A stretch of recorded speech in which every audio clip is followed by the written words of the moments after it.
Assalamualaikum warahmatullahi wabarakatuh. Baiklah sahabat online semuanya, berjumpa lagi dengan saya Herti Tabrani Channel dalam part 3 tentang penyelenggaraan jenazah wanita. Baiklah sahabat online semuanya, pada part 3 ini kita akan belajar memandikan jenazah, yaitu ini kita umpamakan jenazah wanita. Karena saya sudah berusaha untuk mencari boneka yang plastik tetapi tidak ketemu, maka boneka kain inilah yang saya ketemukan. Yang perlu kita persiapkan contoh dari jenazah. Kemudian jenazah ini saya kasihkan bantal.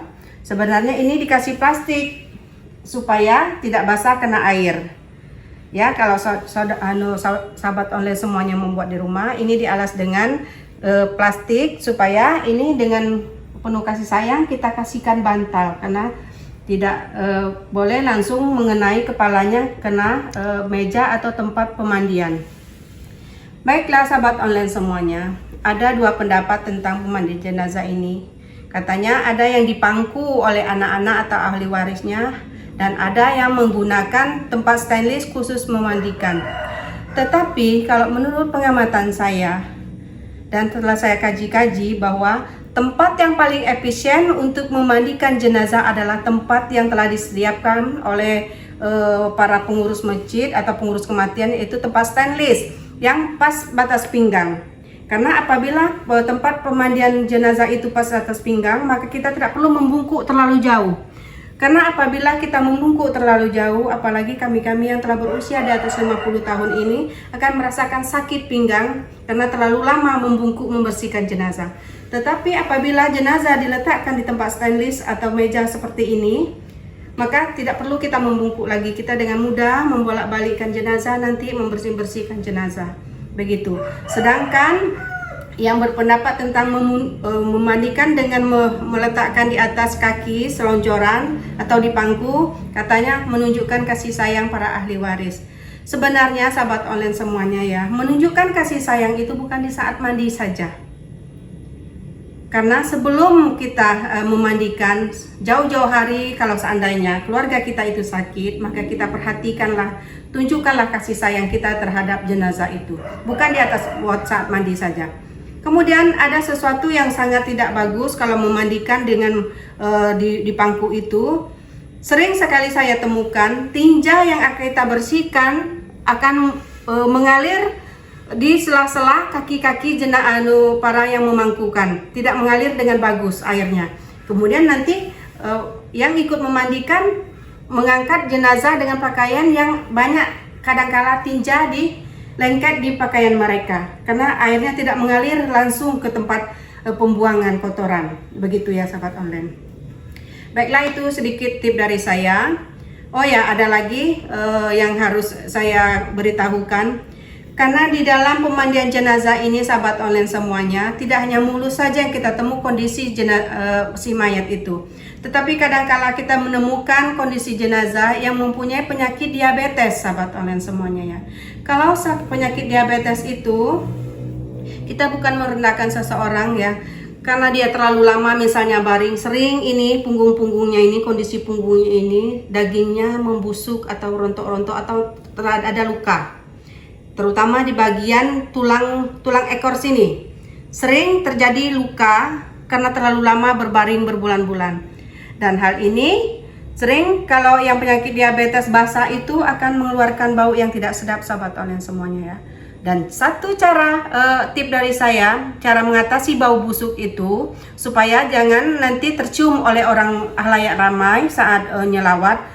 Maka sebelum kita memandikan jenazah, khusus keluarga saja yang melakukan, sahabat online semuanya tahu buah kundur. Buah kundur yang untuk sayur itu warnanya putih, bulat seperti melon atau seperti buah apa namanya? Buah ya seperti melon dia. Atau seperti buah semangka. Nah, itu diparut, dikocek, diparut, kemudian diperas pakai kain, sudah kita parut, diperas masuk ke sini. Nah, diambil air sari dari buah kundur itu, kemudian kita siramkan ke badan jenazah yang ada terluka diabetes itu, atau luka apa saja yang mengeluarkan bau yang tidak sedap, atau jenazah yang sedang sudah melakukan operasi atau pemotongan kaki atau tangan yang kemudian membusuk, kemudian kita siramkan. Insya Allah dengan seizin Allah bau busuk itu akan hilang. Atau kalau tidak bisa juga, maka kita siramkan dengan air kopi. Air kopi, bubuk kopi yang sudah disaringkan, kemudian kita siramkan ke atas luka-luka badan jenazah tersebut. Dan jangan lupa, kalau jenazah mempunyai luka, jangan pernah sekali-sekali kita mandikan dengan air jeruk purut, karena akan merasa pedih. Karena apabila kita sehat saja dikasih jeruk akan merasa sakit, begitu juga orang dalam kondisi wafat pun akan merasakan hal yang sama. Baiklah sahabat online semua, yang perlu kita persiapkan pertama adalah anduk bersih, kemudian kain beberapa lembar. Di sini saya cuma menggunakan 2, boleh lebih, untuk penutup jenazah dan untuk nanti membawa jenazah ke tempat yang kering untuk sebagai kain penutupnya. Kemudian di sini saya menggunakan sabun mandi wangi cair yang halal, banyak mereknya sekarang, dan saya tidak menggunakan sabun cap salam. Begitu ya, saya menggunakan sabun wangi. Saya akan memberikan penghormatan kepada jenazah dengan membaukan bau yang wangi-wangi. Kemudian sampo, saya menggunakan sampo halal juga. Dan selanjutnya saya menggunakan obeng gigi, tusuk gigi. Mana tahu nanti ada kuku-kuku jenazah yang kotor, maka akan kita bersihkan pakai ini dengan pelan-pelan. Dan tidak dibenarkan kita melakukan dengan cara yang kasar begitu. Kemudian ini cotton bud.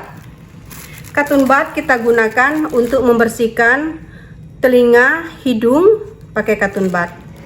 Kemudian ini sedikit kapas untuk menutup, nanti setelah mandi kita menutup lubang hidung dan telinga. Kita khawatir nanti ada sesuatu yang keluar cairan dari hidung dan kuping jenazah. Kemudian selanjutnya ada beberapa lembar kain untuk pembersih penggosok, yaitu nanti ini sebagai penyata bersih dubur dan kemaluan jenazah. Apabila kain ini nyata bersihnya, tidak meninggalkan noda kuning lagi, maka berarti jenazahnya sudah bersih, kita mandikan. Berikutnya adalah air, beberapa baskom, berapa cukupnya nanti, air biasa ini. Sedangkan ini adalah air kapur barus, sahabat online. Air kapur barus yang sudah dihancurkan, kemudian kita saring masukkan ke sini. Dan ini adalah air jeruk purut. Air jeruk purut ini digunakan kalau tidak jenazah tidak mendapatkan luka atau ada penyakit-penyakit yang membuat kulitnya tergores. Tidak digunakan memakai ini, tetapi ini khusus yang tidak ada penyakit kulitnya. Kemudian ini beberapa timba. Ini air mawar, nanti kita buat ini air mawar kalau ada air bunga-bunga yang wangi. Ini timba untuk penyiram bergantian, karena dalam pemandian jenazah tidak boleh airnya putus, sahabat online ya. Dan kemudian ini untuk air cucur air 9 dan uduk, air bersih yang tidak boleh terkena najis apapun. Oh ya sahabat online semuanya, sebelum kita masuk kepada proses pemandian jenazah, yang perlu saya tekankan di sini, hendaklah kita memandikan jenazah ini dengan penuh kasih sayang. Sebagaimana orang tua kita dulu memandikan kita di saat bayi, dengan penuh kasih sayang dan kelembutan. Dan tidak boleh kita dengan kasar menggosok-gosok badannya. Kita gosok dengan secara pelan, begitu pelan, betul kita gosok seluruh badannya. Kemudian juga kita menyiram air ke atas tubuh jenazah, tidak boleh langsung biur begitu, tidak boleh sahabat online ya. Tetapi dengan menggunakan tangan seperti ini, kita tadah begini, nah, baru kita siramkan semuanya badan-badannya. Begitu juga kita gunakan dengan menggunakan posisi kanan terlebih dahulu seperti anggota uduk kita. Begitu sampai selesai, dengan tidak boleh ataupun dengan menggunakan selang. Kita kocorkan begitu pakai selang, aduh begitu sangat miris kalau kita menemukan seperti itu. Karena apa? Bagi orang yang meninggal itu, siraman air pun kalau tidak mempunyai amal ibadah akan menjadi suatu siksaan baginya. Makanya kita harus sepelan mungkin melakukan pemandian jenazah ini. Oke sahabat online semuanya, kita masuk pada proses pemandian jenazah. Jangan lupa, saya selalu biasanya memakai sarung tangan. Ini kebetulan tidak ada sarung tangan tadi, kiri dan kanan saya menggunakan sarung tangan karena saya nanti akan membersihkan dubur dan kemaluannya. Baiklah sahabat online semuanya, terlebih dahulu kita membaca niat untuk memandikan jenazah. A'udzubillahi minasyaitonirrajim. Bismillahirrahmanirrahim. Nawaitu ghusla li raf'al hadasi li asgori wa akbari fil jismi hazihil mayiti fardolillahi ta'ala. Sengaja aku memandikan ini jenazah dari hadas besar dan hadas kecil, fardu atasku karena Allah Ta'ala. Baiklah, kita mulai dengan memandikannya. Kita siram dulu semua badannya dengan air bersih. Air bersih dulu, siram 3 kali. Bismillahirrahmanirrahim. Sekujur tubuh. Ini ada yang nanti memberikannya. Jadi airnya tidak putus bagi satu yang mengkomandokannya. Jadi yang satu memberi terus air tadi sehingga tidak putus-putus. Terus kita mandikan. Hendaklah membaca apa salawat, subhanallah, walhamdulillah, Allahu akbar. Kita selalu memecahkan di dalam hati saja. Kemudian setelah bersih, sudah dengan air bersih, kita langsung menggunakan air kapur barus. Bagian yang menggosok di bagian bawahnya, misalnya satu anak menggosok bagian tangan, sela-sela jari sampai tidak ada lagi rasa licin, sampai kesat. Begitu juga anak perempuan yang satunya lagi menggosok kakinya. Yang satu lagi, oh ya, maaf sahabat online semuanya ya. Kita di sini tidak harus memberikan basahan terhadap kain jenazah tadi, maaf. Kemudian kita tutup seperti ini. Nah, jadi kita membersihkannya dari dalam seperti ini nanti. Kemudian kita sampo. Ini misalnya anaknya 4, yang satu sebelah sini memandikan, yang satu sebelah kaki sini, yang satu sebelah sini, yang satu sini. Dan bagian komandonya akan membersih semua lubang-lubangnya nanti. Yang pertama dibersihkan adalah rambutnya. Khawatir ada bintang binatang. Ini sampo ya sahabat online, kita sampukan.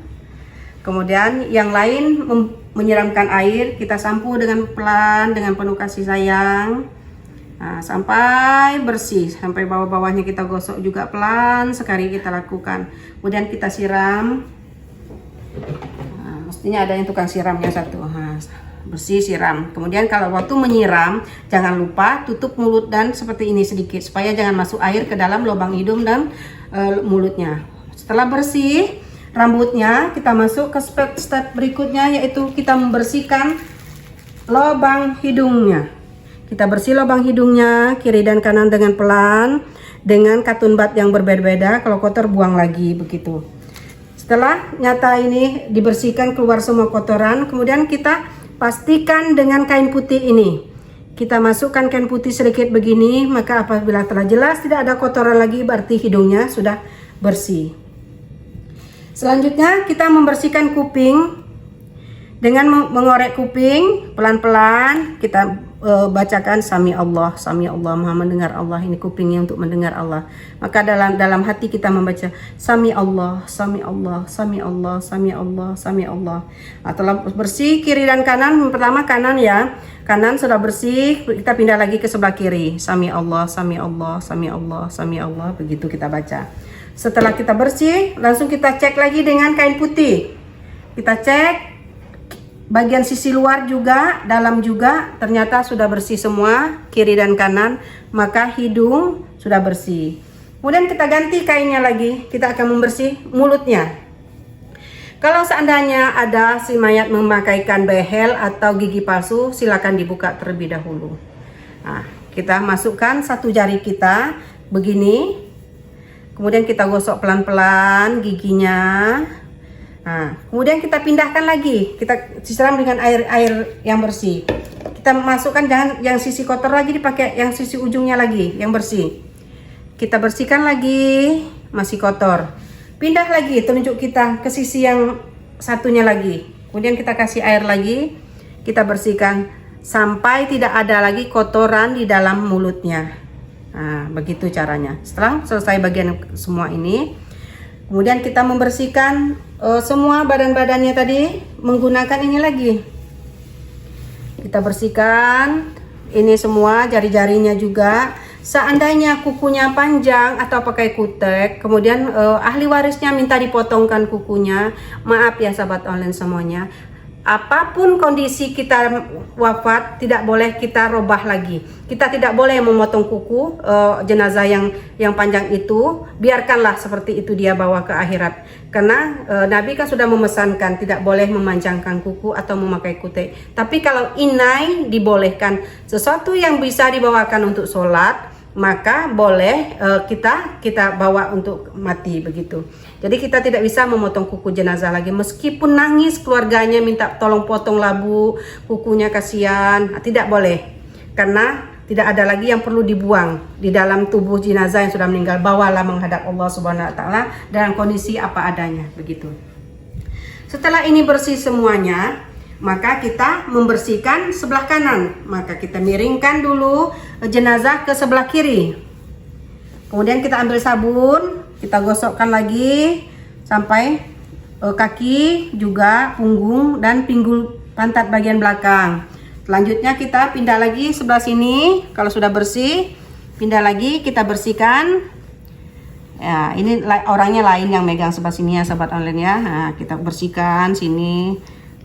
Duburnya juga. Nah, setelah kita bersih semuanya, kemudian sahabat online, kita dudukkan setengah duduk begini. Ini kan ada bagian kiri, kita pencet ini, kemudian tangan kita yang satu, ini kan orang lain nih yang memposisikan ini, posisi duduknya ini ya. Kita dibukakan kakinya begini, dibukakan kakinya, kemudian tangan kita dibungkus begini, kita bersih itunya, duburnya dulu, dubur, kemudian kita pencet. Dan saat memencet ini perut ini dengan pelan, dengan penuh kasih sayang, air dari kapur barus sudah henti-hentinya kita siramkan. Tidak boleh putus air kapur barus, air jeruk purut tadi, terus kita gitu kan sampai dinyatakan bersih berulang-ulang kali, minimal 5 kali. Kalau belum juga bersih 5 kali, sampai 7 kali dan 9 kali, sehingga dinyatakan kita ganti terus ini sampai bersih, baik itu lubang kemaluan maupun duburnya. Jangan menggunakan kain untuk pembersih dubur, untuk kemaluan beda. Kalau untuk kain pembersih dubur dan kain untuk pembersih kemaluan dibedakan. Kita nyatakan bersih, kemudian kita setelah kita nyatakan bersih, kita tanya kepada sanak saudaranya, bagaimana sah bersihnya? Kemudian mereka akan menjawab sah, alhamdulillah. Baru kita berani menghentikan pembersihan daripada dubur dan kemaluannya tadi. Setelah kita dapat membersihkan dubur dan kemaluan, kita baringkan seperti semula lagi. Kita baringkan seperti semula lagi. Kemudian kita melakukan penyiraman pembersihan. Kain yang ini tadi kita ganti dengan kain yang lebih bersih lagi, karena ini tadi banyak kotoran segala macam. Ini jenazah sudah dibersihkan. Kita terus menyiram, membersihkan, begini caranya. Kemudian kita ganti kainnya tadi, mengganti kainnya seperti ini, tidak menelanjangi langsung. Begini, kita ambil begini, kemudian kita tarik pelan-pelan. Nah, kain basahannya berarti sudah kita ganti. Sudah ganti yang bersih, berarti tidak ada najis lagi yang lengket di sini. Kemudian setelah nyata bersihnya, kita langsung mandikan dia dengan mandi wajib. Dengan niat begini, a'udzubillahi minasyaitonirrajim, bismillahirrahmanirrahim, nawaitu ghuslal hadasi li asghari wa akbari fil jismi hadil mayiti fardolillahi ta'ala. Sengaja aku membersihkan hadas besar dan hadas kecil kepada ini jenazah fardu atasku karena Allah ta'ala. Maka kita mengambilkan air yang bersih, ini kan air mawar, air bersih, kita siram lagi. Tadi kan niat sudah, kita ulang lagi setelah mandi. Kita guyurkan 3 kali kanan dan kiri sampai kena. Nah, kemudian kita udukkan. Setelah bersih, nyata bersihnya tadi, kita udukkan. Kita ambil air bersih tadi, kita udukkan. Ini sudah bersih semua. Kemudian kita siram minyak mawar dulu. Bunga mawar tadi kita siram. Nah, selanjutnya kita gunakan ini untuk berwudu. Ini sudah bersih nih. Nawaitu wudu al-rab al-hadasi li asghari fi hazil mayiti fardholillahi ta'ala. Sengaja aku mengambilkan wudu, membersihkan dari hadas besar hadas kecil fardu atasku karena Allah ta'ala. Kita siram mukanya 3 kali dengan menutup hidungnya begini. Bismillahirrahmanirrahim. 1 kali, 2 kali, 3 kali. Kemudian tangannya lagi kita wudukan. Bismillahirrahmanirrahim. 1 kali, 2 kali, 3 kali. Kemudian tangan kiri. Bismillahirrahmanirrahim. 1 kali, 2 kali, 3 kali. Kemudian rambut sampai mengenakan kening. 1 kali, 2 kali, 3 kali. Kemudian telinga kita wudukan. Nah, 1 kali, 2 kali sampai ke belakang-belakang sini ya sahabat online. Kemudian juga sampai ke belakang-belakang sini. Nah, kemudian kaki. 1 kali, kemudian kita giniin kaki jari-jarinya supaya bersih. Kemudian 2 kali, nah, kita masukkan jari kita di antara jari kakinya. 3 kali. Begitu juga dengan sebelah kiri. 1 kali, 2 kali, 3 kali. Sudah beruduk. Kemudian kita lapkan dia dengan handuk bersih. Dengan handuk bersih kita lap. Yang pertama kita akan mengelap kepalanya. Nah, kita sampai kering. Begini, angkat sedikit. Kemudian di bawahnya kita lap. Nah, kemudian sudah dilap ini, kain ini kita ganti dengan kain kering. Ini kan sudah basah tadi waktu beruduk. Kemudian kita ganti. Setelah beruduk, maaf sobat online semuanya, kita akan cucurkan dia air 9 namanya. Air 9 ini air bersih juga yang kita gunakan dengan membacakan sama-sama yang memandikan tadi, membacakan Ya Rahman Ya Rahim sebelah kanan 3 kali, sebelah kiri 3 kali, dan tengah-tengah sebagai penyempurnaan 3 kali. Begini mulai dari ujung kepala. Ya Rahman Ya Rahim. Tangannya kita giniin dulu sahabat online. Tangan kanan di atas, tangan kiri di bawah. Nah. Ya Rahman Ya Rahim, Ya Rahman Ya Rahim. 1 kali. Ya Rahman Ya Rahim, Ya Rahman Ya Rahim, Ya Rahman Ya Rahim. Ya Rahman Ya Rahim, Ya Rahman Ya Rahim. 3 kali. Kiri lagi. Ya Rahman Ya Rahim, Ya Rahman Ya Rahim. Ya Rahman Ya Rahim, Ya Rahman Ya Rahim, Ya Rahman Ya Rahim. Ya Rahman Ya Rahim, Ya Rahman Ya Rahim, Ya Rahman Ya Rahim. Kesempurnaannya 3 di tengah. Ya Rahman Ya Rahim, Ya Rahman Ya Rahim, Ya Rahman Ya Rahim, Ya Rahman Ya Rahim. Ya Rahman Ya Rahim, Ya Rahman Ya Rahim, Ya Rahman Ya Rahim, Ya Rahman Ya Rahim. Ya Rahman Ya Rahim, Ya Rahman Ya Rahim, Ya Rahman Ya Rahim, Ya Rahman Ya Rahim. Begitu selesai. Kemudian baru kita handukkan. Kita handuk, kita ganti dulu kain yang basah dengan kain yang kering. Kita ganti supaya jangan anduknya terlalu basah. Kita ganti. Begitu. Kita ganti dulu, lap rambut sampai kering begini. Di bawah ketiaknya, badan semua kita lap. Setelah itu handuk yang ini tadi kita sorongkan ke bawah agar lebih murah. Nanti kita angkat, kita miringkan. Caranya, kita sorong ke sebelah sana. Yang sebelah sana menarik handuk supaya bagian belakangnya tertutup semua.